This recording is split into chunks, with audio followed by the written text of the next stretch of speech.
Caught by Odell. He's racing across midfield. He's to the 40, 15, 10, 5. Touchdown Giants. Oh, baby, is he good.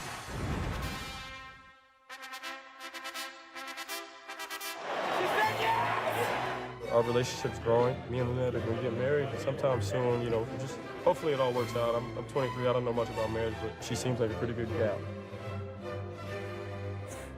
Oh, Lord. On his best statistical day as a professional, OBJ was flagged for an unsportsmanlike conduct penalty for taking off his helmet while celebrating on the field after the game-winning 66-yard touchdown. Ryan Clark in the house. Good day, kind sir. What's up, guys? How y'all doing? Happy belated birthday, Good. bro. Thank you, brother. Yes. Same to you, my man. Yes, sir. Yes, sir. What, you 42 now? 49. And I wish Man, I was. you look good, and I wish man. I was 50.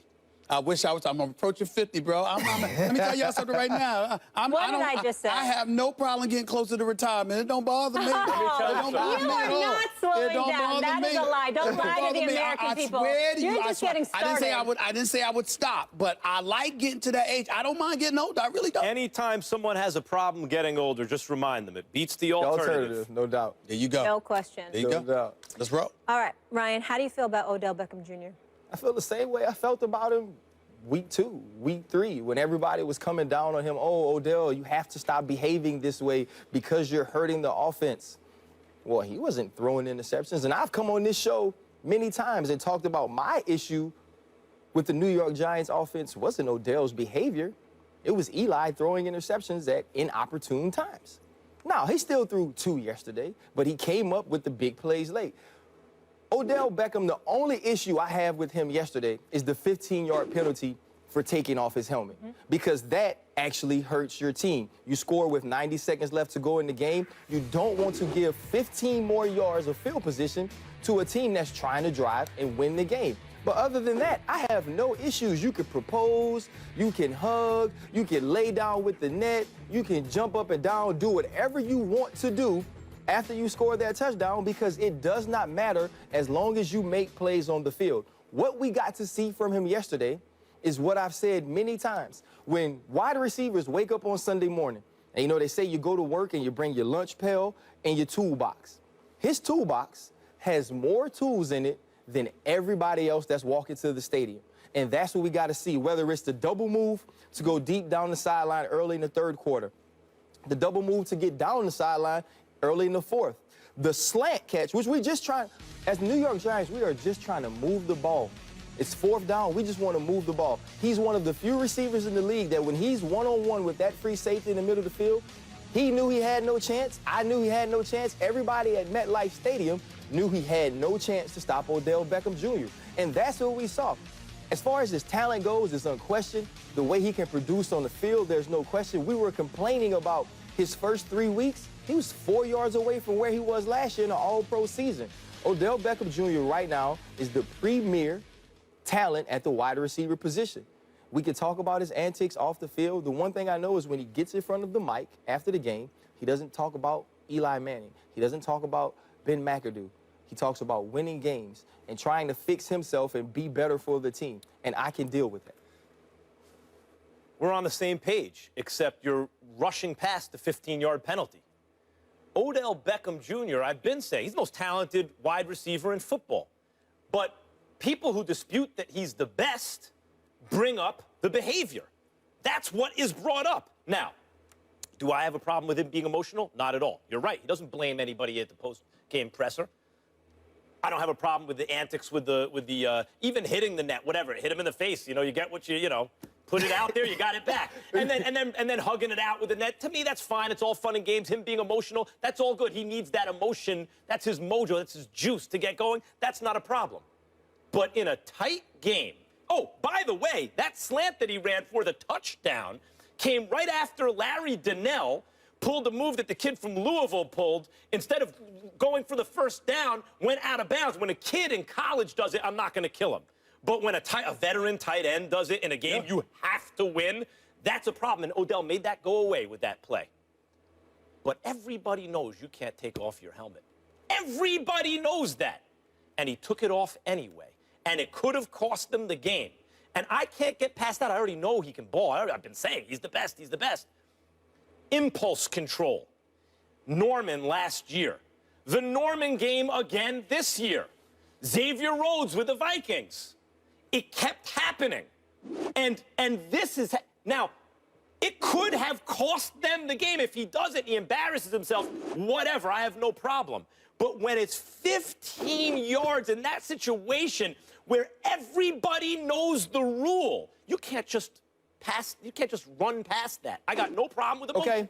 I have a problem with his impulse I know control. we're going to Stephen A. Difference between that and Antonio Brown twerking the first week, right? And then coming back and doing it again. Because Antonio Brown is not a guy we focus on as being that way. We love his smile. We put him on ESPN What's the commercials. score at the time? We don't talk. It doesn't matter about the score. It does matter. It goes to the same point you're making. Impulse control. He knows he can't do it. No, time and place. If you know it's a tight game and field position could determine it, and one score could determine it, and you do that, that's either dumb, and I don't think he's dumb, or you can't control your impulses. That's different if you're winning in a blowout. Do whatever you want. What do I care? Stephen A.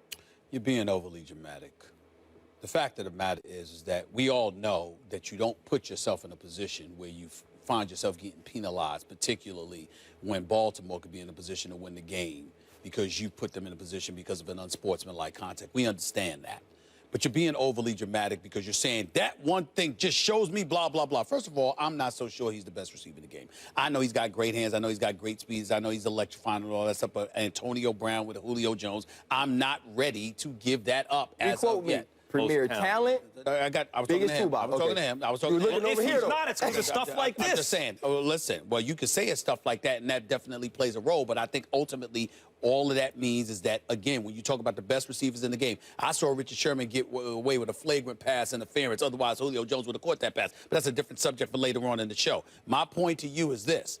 The reason why I disagree and the reason why I think you're being overly dramatic is because I think that as a Giants fan, you're not looking at the tremendous upside of what has been transpiring over the last couple of weeks. Because of the news that Odell Beckham made, because of all the wrong reasons, it has put a spotlight on the New York Giants, their doldrums as an offense with Ben McAdoo and whatever he's bringing or not bringing to the table. And as a result, it has forced them to get the ball more to Odell Beckham Jr. He's got 2 touchdowns in the last 3 weeks. I mean, he's had 222 yards with 8 receptions yesterday. 3 times over the first 6 games, he's got, caught 50% of the passes thrown in his way, 72%, 80% yesterday. I'm saying to you, one of the people who was flying under the radar was the inept performances of Eli Manning. He wasn't throwing the ball effectively enough. We weren't talking about him enough. Why? Because he does the opposite of Odell Beckham Jr. He's composed. He conducts himself the right way.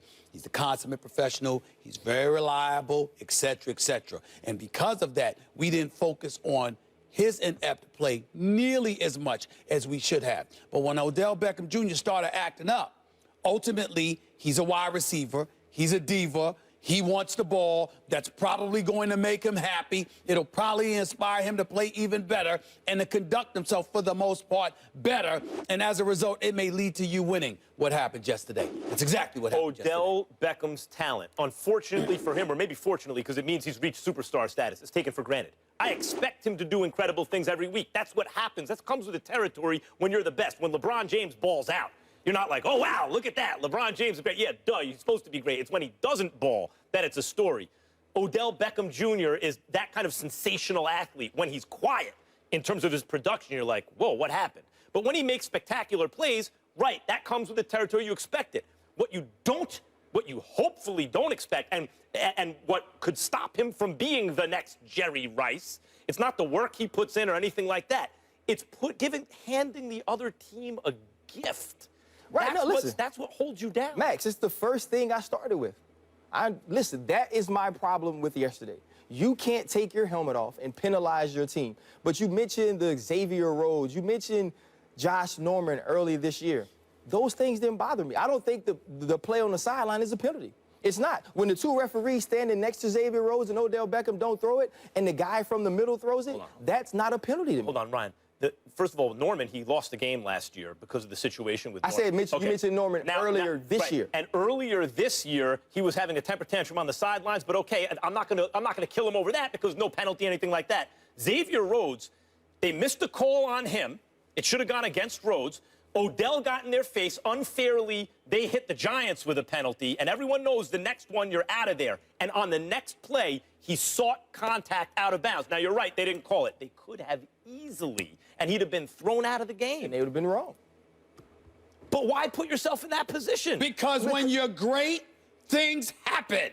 That's what makes you special, okay? If everybody was the same, then no one would be special. Odell Beckham Jr. is special. Right. He's got a temperamental issue from time to time that comes with it. You would take that with his talent any day of the week because you always rave. Well, then stop whining. No, stop whining. I don't mind the specialness. I don't mind the emotion. I have a problem with his impulse control. He may have impulse Keep control. it under control. If you That's know him, not him. If you That's know not him, what works for him. If you know him, he's these things.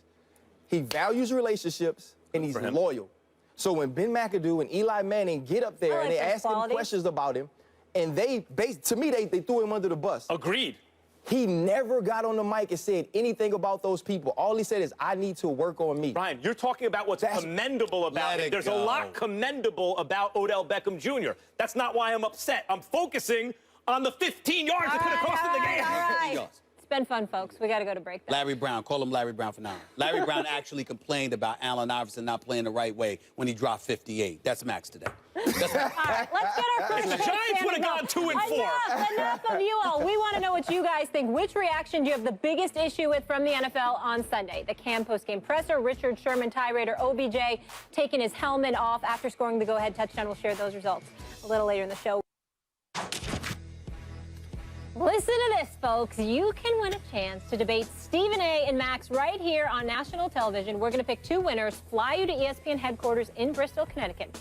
All you have to do is go to firsttakeyourtake.com. Be sure to read and follow all the rules for your chance to win. Then it's easy. Upload a 1-minute video with your best original sports debate. Please keep it clean.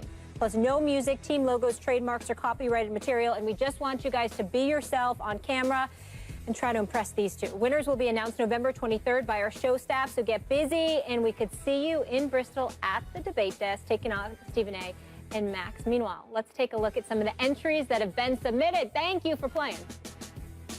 Dak Prescott, leave him to start. Until he starts disimproving, then you can get Tony Romo. But come on, Stephen A. Smith. Come on, Max. We both know he can't stay healthy for the life of him.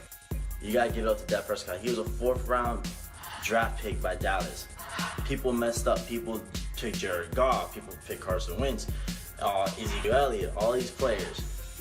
Where's Jared Goff now? Jared Goff is still, what, 2nd-string quarterback over Casey Keenum? Are you familiar with the movie Any Given Sunday? Tony Romo is Cap, the old veteran quarterback that's injury-prone, who's past his prime. Jerry Jones is Al Pacino, the coach who's stuck with the old quarterback with the talented young Willie Beeman, that in this case is Dak Prescott. I love it. You guys are killing it, and the outfits are clean. They're dressing better than you. We got one dude that looked like Mike Tomlin. Yeah.